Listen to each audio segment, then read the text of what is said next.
Perlu saya ingatkan wasiatnya Kiai As'ad, diantaranya adat. Kenapa kok sampai Kiai As'ad itu berwasiat santrinya diwajibkan mengamalkan atau membaca rawatibul haddad? Ini ada sejarah yang positif. Dulu pada zaman penjajahan Belanda dan Jepang, ini banyak para kiai jadi korban pembunuhan oleh Belanda. Di antaranya Kiai Abdul Jalil Sidogiri. Itu ayahnya Kiai Nawawi, pengasuh yang sekarang. Itu dibunuh, meninggalnya karena ditembak oleh Belanda. Kemudian di Madura, pesantren Guluk-Guluk Sumenep, Kiai Sajat itu juga korban dari pembunuhan Belanda. Tapi alhamdulillah Kiai Samsul dan Kiai As'ad selamat. Pada saat itu sudah masuk ke pesantren Sukorejo, tank sudah masuk, Belanda sudah masuk. Niatnya itu mau membunuh Kiai Samsul dan Kiai As'ad. Ini yang sering cerita ke saya umi saya, saksi mata. Umi saya dan semua bagian perempuan disuruh sembunyi, disuruh ngungsi. Kalau Kiai As'ad di penjara pada saat itu karena membabat Sukorejo itu, di penjara. Kemudian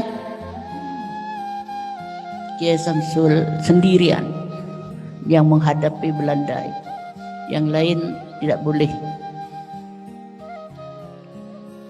baca rawatibul haddad. Kiai Samsul itu dibacakan ke kacang hijau, artak katanya orang Madura, sambil megang kacang hijau dibacakan haddad. Setelah dibacakan haddad ditabur seluruh pesantren. Jadi kalau Kiai Samsul, kacang hijau bisa jadi senjata. Kalau santrinya kacang hijau dimakan. Kalau di Pamekasan ada es kacang hijau. Di sini ada es kacang hijau. Jadi bubur kacang hijau kalau santrinya. Tapi kalau Kiai Samsul jadi senjata. Akhirnya Belanda itu yang mau membunuh tidak jadi, karena ya tidak bisa meledak tanknya itu. Semuanya swan ke Kiai Samsul. Ditanya oleh Kiai Samsul, untuk apa Tuan datang ke saya? Saya swan Kiai.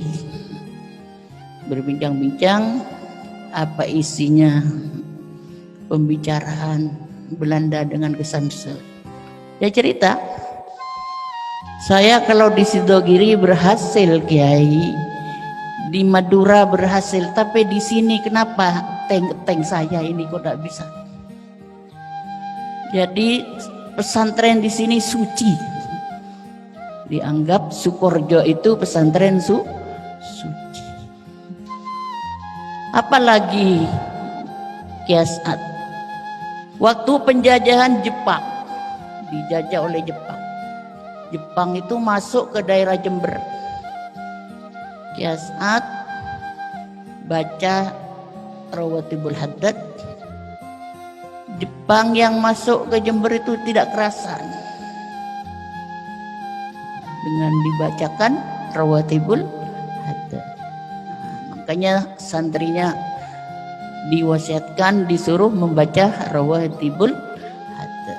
Intinya untuk menyelamatkan diri, untuk pagar katanya Kiasan, untuk pagar, untuk menyelamatkan diri. Di antaranya lagi apa? Kalau punya santri makin banyak santrinya. Kalau punya usaha makin sukses usaha, barokahnya rawatibul. Bukti apa? Sukorjo. Bukan saya ngicap, tapi bukti. Tiap pergantian pengasuh pesantren Sukorjo santrinya makin banyak. Bener? Iya. Pendidikannya makin maju. Dulu Kiai Samsul baru mendirikan Sukorjo 10 tahun santrinya 10 orang. 10 orang. Setelah Kiasat ribuan. Setelah Kifawaid puluhan sekarang ditambah ada Kezaim belasan ribu ini. Jadi ini bukti dari pertama cuma 10 orang, ribuan orang, 10.000 lebih, kemudian sekarang berapa? 16.000. Jadi ini bukti. Usahanya Sukorjo ya makin sukses. Bahkan tetangga-tetangga kebagian sukses. Yang datang ke Sukorjo itu bisa punya usaha. Insya Allah di sini ada yang sukses usahanya. Siapa ya? Siapa? Apa tuan rumah yang rumahnya ditempatin saya? Benar. Usahanya sukses. Ya bukti juga punya rumah ditempatin saya. Kalau enggak sukses kan enggak kira banyak rumahnya. Nah, mudah-mudahan yang lain ini sama. Barokahnya hadat. Apalagi untuk apa hadat? Selain menyelamatkan diri, sukses usaha, sukses santrinya. Apa ya? Ya. Ke-NU-an. Ini ngabdi di NU. Ekonomi yang kelima mengangkat ekonomi masyarakat.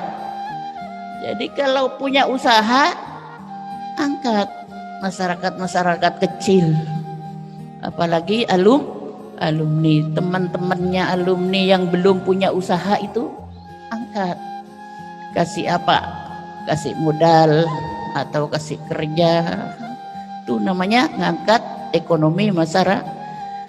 Yang terpenting NU ini apa katanya Kiasan?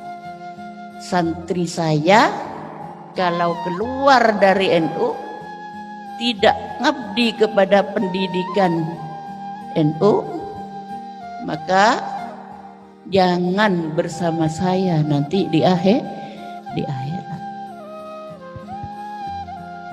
Karena nanti di akhirat seperti ada pengawalnya.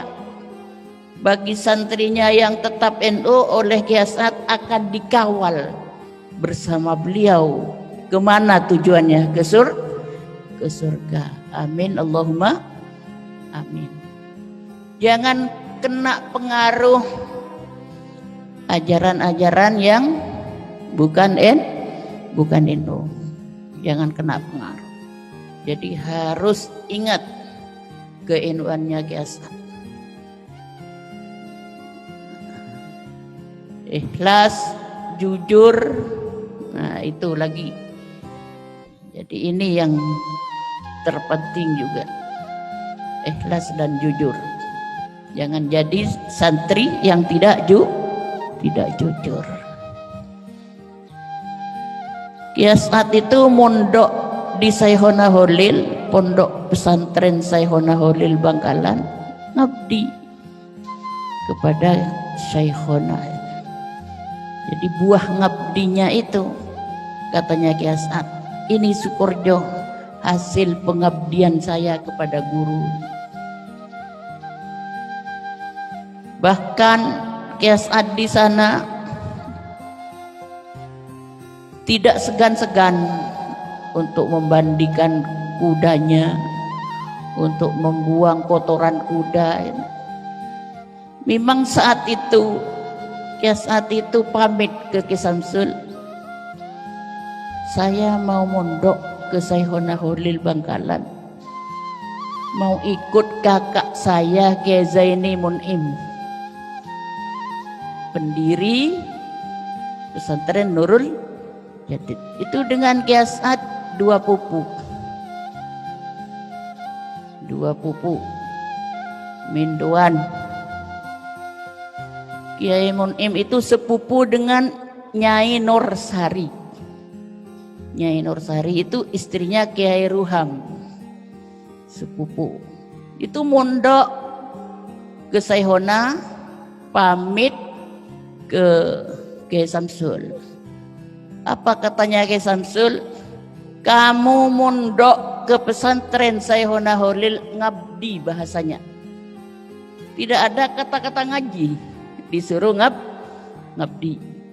Tapi nyampe di sana, sudah nyampe, sejarah perjalanan singkat, langsung disambut oleh Syekhona Holil. Ditunjuk, disambut, apa katanya? Zaini, kalau mau ngaji dekat musola. Jadi asramanya di sana, di dekat musola. Kalau As'ad, dekat ini rumah saya, di Tepas. Kalau bahasanya Sukorjo itu di Tepas, depannya Telem. Kalau As'ad di sini dekat rumah saya. Kalau saya mau nyuruh-nyuruh supaya gampang. Jadi sudah diketahui kalau Ki As'ad pesannya dari abahnya disuruh ngabdi. Tapi kalau Ki Zaini pesannya abahnya disuruh ngaji, beda kedua kiai itu. Satu saat dikumpulkan semua santri. Siapa yang bisa nyari kayu bakar? Saya hari Jumat depan ini, hari Jumat ini akan ada tamu. Siapa yang bisa nyari kayu bakar? Tidak ada yang bisa jawab kecuali Ki As'ad. Saya kiai yang siap cari kayu bakar. Ternyata kenapa kok Ki As'ad siap? Bekalnya dari Kiai Samsul 3 apa, kalau wadahnya tape itu namanya apa? Besek. Kalau Kiai Zaini koper, tas, dibuka isinya kitab. Bekalnya dari abahnya, dari Kiai Mun'im. Kalau Ki As'ad besek 3.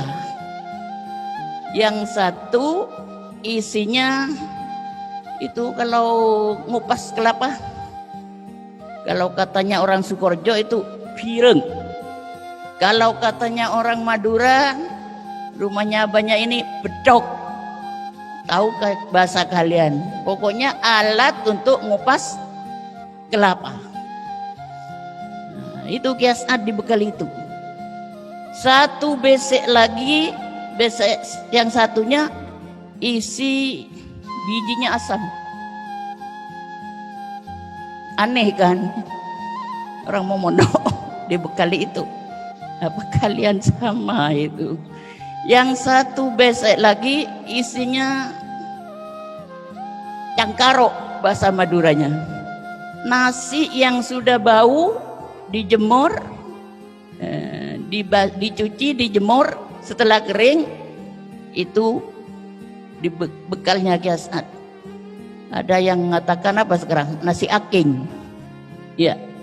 Jadi 3 itu. Dan Ki As'ad sudah sanggup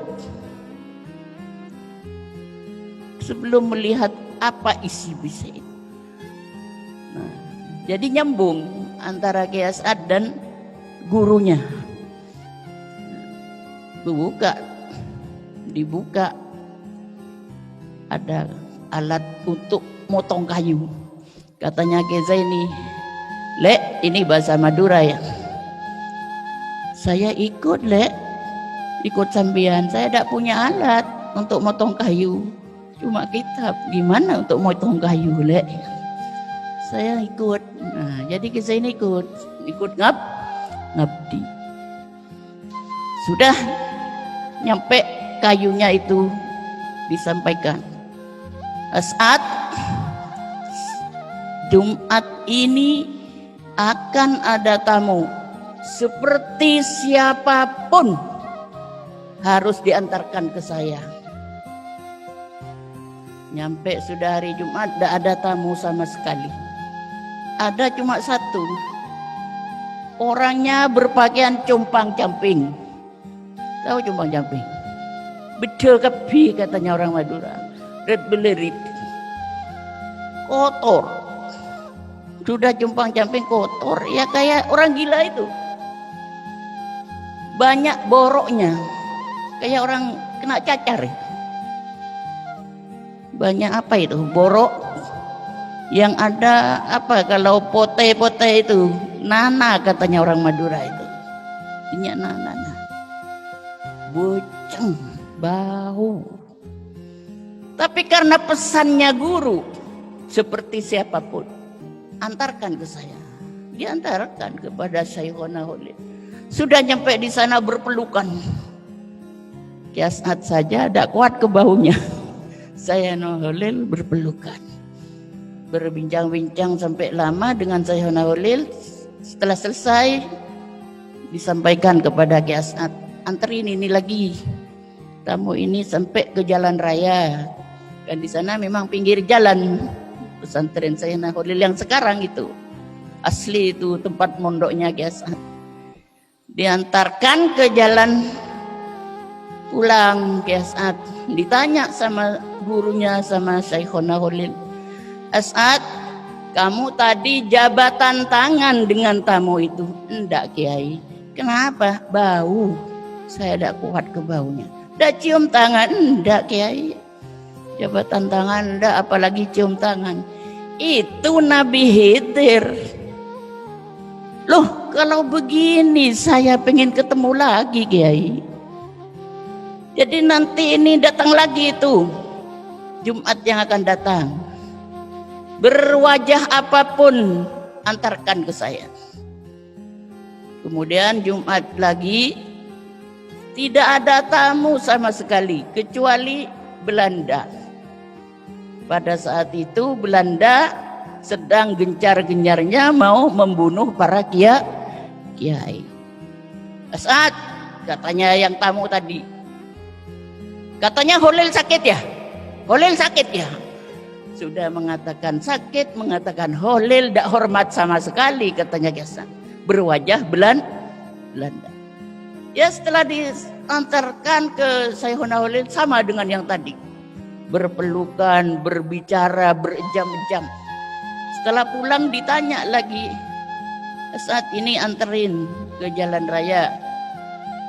Terus setelah dianterin datang lagi ke As'ad, ditanya, "As'ad, kamu cium tangan, jabatan tangan ke tamu itu?" "Enggak, Kiai." "Kenapa?" "Ya karena itu Belanda. Saya khawatir Kiai dibunuh. Seandainya bukan pesan dari Kiai berwajah apa saja, tidak saya anterin Kiai." Itu Nabi Khidir. Jadi pertama berwajah orang pengemis, kayak orang gila. Yang kedua berwajah Belanda. Ya kalau begini saya pengen ketemu Kiai sampai 3 kali. Ya nanti Jumat ini itu datang lagi. Nanti jemput di stasiun. Kamu keluar jemput beliau. Nanti di stasiun. Stasiunnya dari pondok agak jauh. Kalau tidak keliru dulu itu sekitar 3 kilo. Perjalanan 3 kilo. Sudah nunggu di sana Ki-Hasan. Lah itu turun dari kereta api. orang yang tampan, pakai belangkon, pegang tongkat.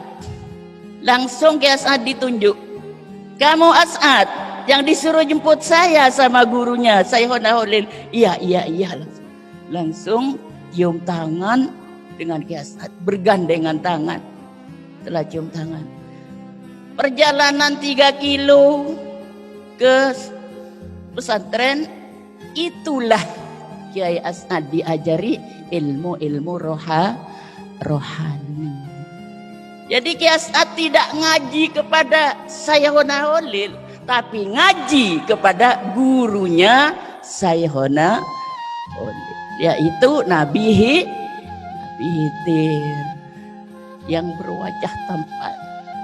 Ditanya lagi, anterin ini nyampe sana stasiun kereta api. Datang sudah Kiai As'ad, kamu cium tangan dengan itu? Iya Kiai. Kenapa? Karena tampan, harum. Apa katanya beliau? Ya disampaikan, saya diajari ilmu ini. Akhirnya tongkat itu yang dibawa oleh Nabi Khidir dikasihkan kepada Syekhona Holil.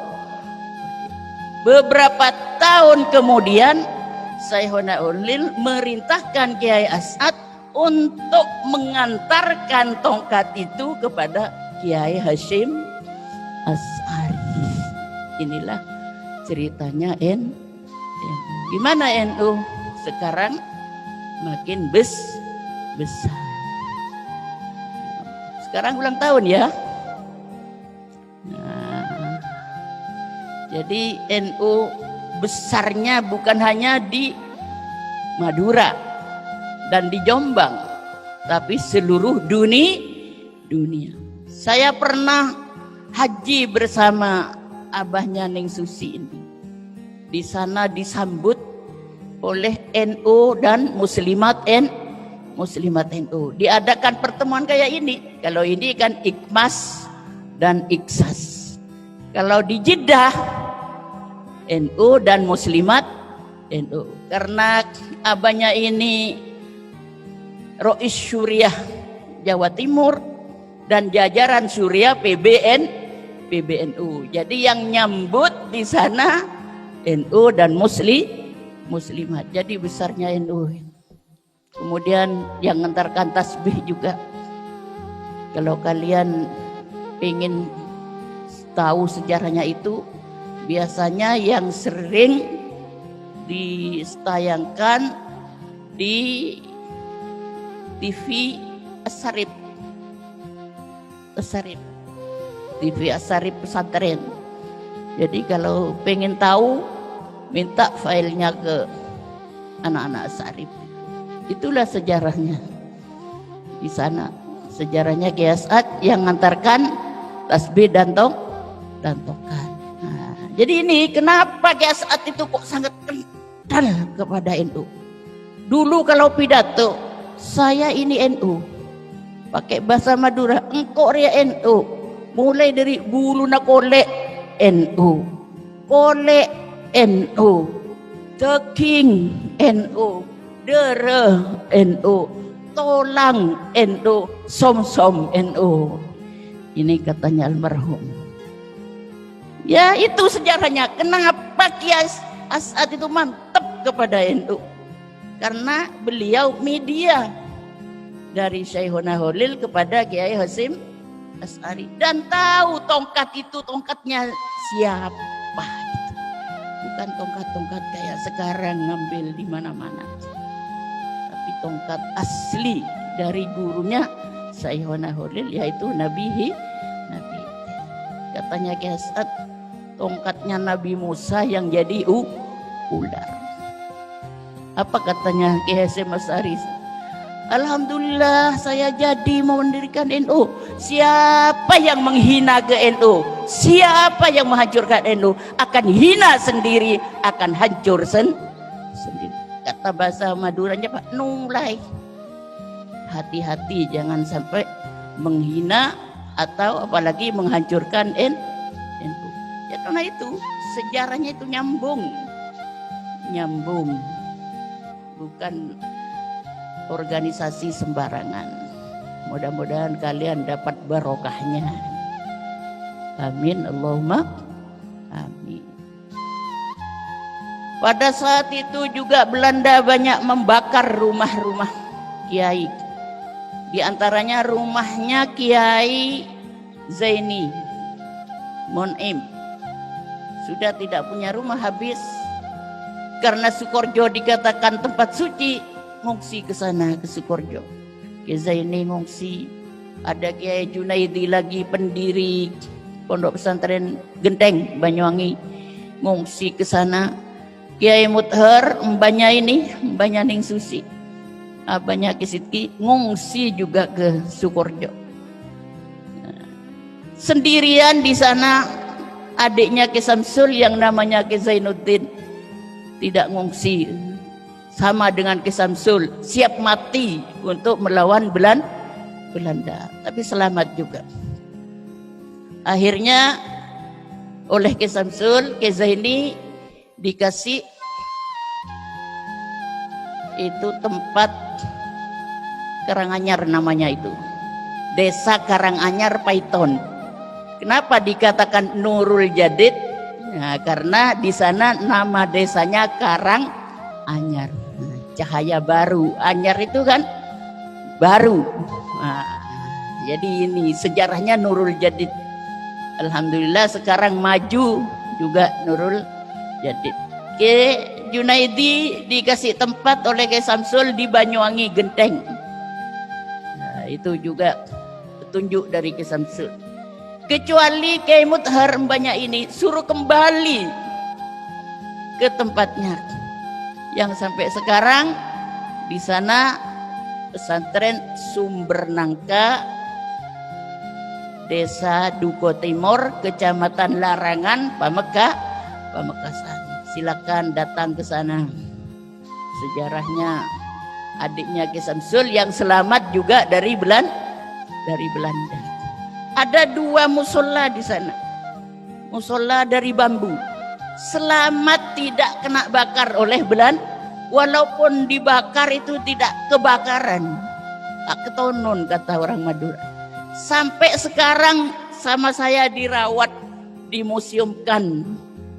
Saya pesan kepada anak-anak saya yang jaga di sana, adiknya Ning Susi ini, Ning Diah. Jaga ini ya, musola ini jangan sampai rusak. Rawat yang benar, karena ini bersejarah. Waktu Sumber Nangka ini dibakar oleh Belanda, ini tidak terbakar. Di antaranya juga adiknya Ki Samsul yang namanya Kiai Zainuddin. Tuh, siap mati juga sama dengan Ki Samsul. Siap mati melawan Belanda, tapi alhamdulillah selamat. Mudah-mudahan kalian dapat barokahnya. Nanti jalan-jalan ke Madura ya. Ke Wali Madura, Sayona Hulil juga datang ke pondoknya abahnya Ning Susi, mbahnya Ning Susi, adiknya Kiai Samsul. Kenapa saya jelaskan? Karena kemarin ada tamu. Sering itu tamu, tiap tahun datang ke pesantren yang Sumber Nangka Larangan. Masih kelewatan itu. Kelewatan sekitar 10 kilo lebih, 15 kiloan jauhnya, muter-muter nyari katanya 2 jam tidak ketemu. Nah, jadi nelpon saya, sama saya dikasih rutenya ya. Kalau tahu Jalan Sumeneb ada Talang Siring namanya sebelum itu. Jadi itu juga sama dengan Sukorjo, sama bersejarah selamat dari dibakar oleh Belanda. Ya, mudah-mudahan kita dapat juga barokahnya. Ini sudah hampir maghrib. Nah, kiranya sekian yang bisa sampaikan.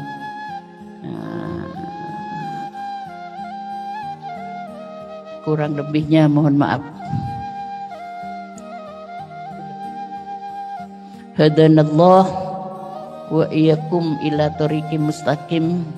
Wassalamualaikum warahmatullahi wabarakatuh.